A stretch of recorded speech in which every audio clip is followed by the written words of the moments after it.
Good evening and welcome to the Nevis Newscast. Today is Wednesday, November 23rd, 2016. I'm Fredicia Liebert. Prince Henry of Wales visited the Federation of St. Kitts and Nevis today as part of a 15-day royal visit of several Caribbean countries.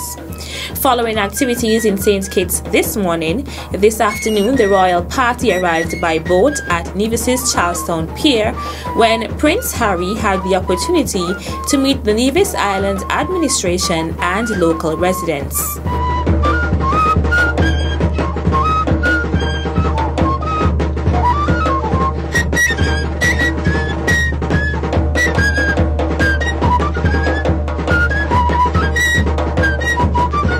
His Royal Highness was also welcomed to the island with a reception at the Four Seasons Resort Nevis, following which he met with volunteers from the Nevis Turtle Group project on Lovers Beach.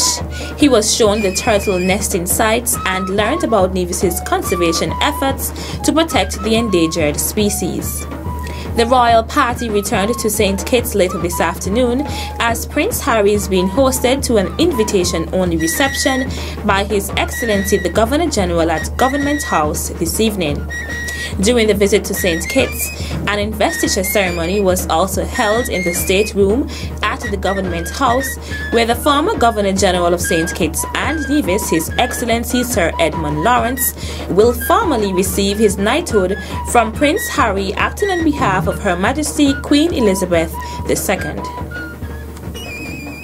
In more local news, I want the craft house to continue to grow and develop as a center of excellence to show people what entrepreneurship and what craftsmanship can do in terms of making a business, making an integration of the Nevis craft into the tourism industry and into the local market as well. Premier the Honourable Vance Amory visited the Nevis Crafts House on Monday, November 21st, when he complimented the staff for the work they are doing.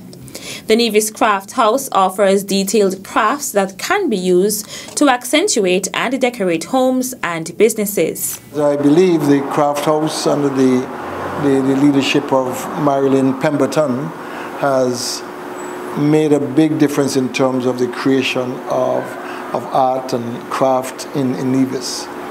And it is the type of objective which we wanted to accomplish when we placed her here, because Marilyn is a very talented young lady in respect of craft. She's had trainings and she's also engaged in training, and I think we are seeing the benefit of that expertise which she has here. The furniture, the mats, the grassing artifacts, I think, and the paintings and the cultural paintings which you would have seen are all really original pieces. And I have said to Ms. Pemberton, Marilyn, that I want to see the craft house go from strength to strength, that it becomes a valuable part of the Nevis manufacturing industry.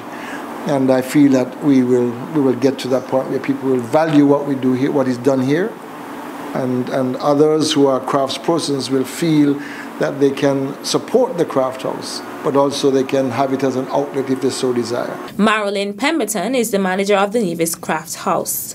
Here at the Nevis Craft House, we look for quality, and we've tried to change some things that we think would, go out there to the customers. The tourists, they come these days and they look for something that is good for their bag, to go in a bag, and something from Nevis. And so we try our best to make them as small as possible, but with plenty of our creative talents, so that in time to come they can say, I went to Nevis and got something of value, something they can treasure. And so here we are trying to create so many different little things and to make them look like something that they would buy somewhere else, and here in Nevis, we have a lot to offer. We have our screw pine that we have condemned for a long time, and I've been trying to make sure that the screw pine is being utilized, and our bed grass, so we can do things. And we are now having the bed grass as one of our main products that the tourists come and buy from us. So here we are at the craft house, hoping for better, looking for the better as time goes on. Aiming to preserve the natural heritage of Nevis, the Nevis Craft House also offers handcrafted souvenirs and gifts made from local raw materials.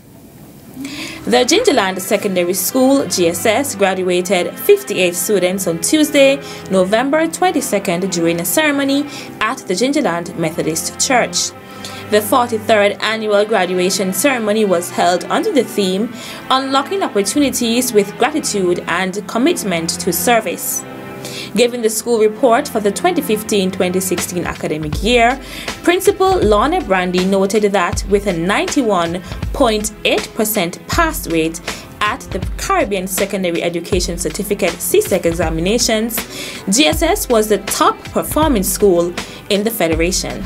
We congratulate Walter Williams, the most outstanding student, the valedictorian of 2016. He passed 17 subjects with 17 grade 1. The first runner-up, Anika Ferguson,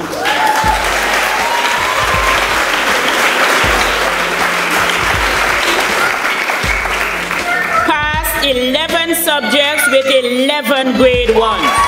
There were other students who performed very well. In 5A1, we had Devonte Jones, 10 subjects, 9 grade 1. Venetia Gomes, 10 subjects, 5 grade 1s. Adeja Stapleton, 10 subjects, 3 grade 1. Melissa Clark, 9 subjects, 7 grade 1. Shezan Edwards, 9 subjects, 2 grade 1s. Tevisha James, 9 subjects, 1 grade 1. Sabrina Orr, 9 subjects, 1 grade 1. Giovanni Somerset, 8 subjects, 6 grade 1. And Cliven Maynard, 8 subjects, 3 grade 1. The most outstanding student in 5A2 was Ron Daniel, 10 subjects with 4 grade 1s. Also performing well there was Kimberly Broadbelt, 8 subjects, 1 grade 1. A special recognition must be given to 5A3 students who performed exceptionally well. Saida Kamu passed 8 subjects with 2 grade 1s. And Maya Stanley, 6 subjects with 2 grade 1s. The Gingerland Secondary School's 43rd graduation ceremony was held under the patronage of Ralston and Janice Williams, the parents of Roger Williams. Chaired by past GSS student Chesley Manners, the ceremony also featured, among other items, remarks by Premier and Minister of Education, the Honorable Vance Amory, and the keynote address on the theme by former principal of the school, Keith Glasgow. Still to come. At these sessions, we discussed, shared, argued, and sometimes disagreed about the ways and methods of making our preschool program at our respective schools better. The details after this break. At a loss as to what's going on in Nevis? Tune into NNC on NTV. Don't worry if you don't have cable either. NNC will bring the news to you wherever you are. Facebook and Facebook Live. YouTube and YouTube Live. NevisTVOnline.com. Roku app, NTV mobile app, Smart TV, Apple TV, and any other IPTV platforms. When me ANC and you ANC, NNC.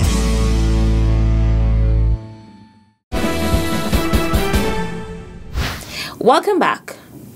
There is increasing recognition that the first few years of a child's life are very sensitive. That period in the process of their development, during those early years, the foundation is laid. That will decide what happens beyond early childhood. Okay? And it lays the foundation for cognitive functioning, for behavior, for social, for physical, for all the growth, all the different areas that you can think about. And so for that reason, teachers, you are very important. Principal Education Officer Palsy Wilkin speaking at the November 17th closing ceremony for the orientation for new preschool teachers, which took place over the last 6-week period. Wilkin explained that the workshop was different from those in the past. Too often we do training, but then we do not do the follow-up. And so because the follow-up is not done, we lapse. This time, that is not going to be the case. We are putting things in place to make sure that clinical supervision is done. I want to congratulate you, the participants, for sticking to the task and completing the training. Supervisor of the Charlestown Preschool, Lisa Lee, spoke on behalf of the participants. At these sessions, we discussed, shared, argued, and sometimes disagreed about the ways and methods of making our preschool program at our respective schools better. However, we were able to identify the competence and skills required for a proper early childhood program.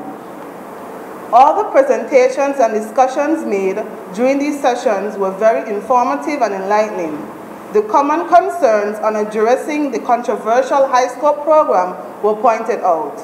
In addition, topics such as first aid for preschool teachers, early detection of autism and Down syndrome, job ethics, and building healthy lifestyles, my favorite, were emphasized. 14 teachers graduated from the orientation workshop. 170 students from St. Kitts and Nevis were awarded scholarships on Tuesday, November 22nd, from the Republic of China, Taiwan, for their outstanding academic achievements. Students who received scholarships include those entering first form in secondary schools, students from the Cotton Thomas Comprehensive School, the Advanced Vocational Education Center, AVEC, first-year students pursuing studies at the Clarence Fitzroy Bryant and Nevis Sixth Form Colleges, University of the West Indies, UE Level 1 students, teachers, trainees, and students from the Division of Technical Vocational Education and Management Studies. The $100,000 received is not just for students, but for the training and development of the teachers. During the ceremony, Deputy Prime Minister and Minister of Education, the Honorable Sean Richards, mentioned that the Human Resource Development Project funds scholarships in service training programs and special projects. He said this project highlights the collaboration in the development of young people between the Republic of China, Taiwan, and St. Kitts and Nevis. The minister extended his gratitude to resident ambassador of the Republic of China, Taiwan, to St. Kitts and Nevis, His Excellency George Galway Cho, who has been instrumental in ensuring that students continue to receive the much anticipated scholarships. He also thanked the government of the Republic of China, Taiwan, its people, and its Human Development Project, which not only complements but also adds value to the government's efforts in ensuring that St. Kitts and Nevis has a well-educated population that can contribute to its socio-economic and political development. That's it for this edition of the Nevis Newscast. On behalf of all of us here at the Department of Information, I'm Fredisa Liburd. Thank you for viewing.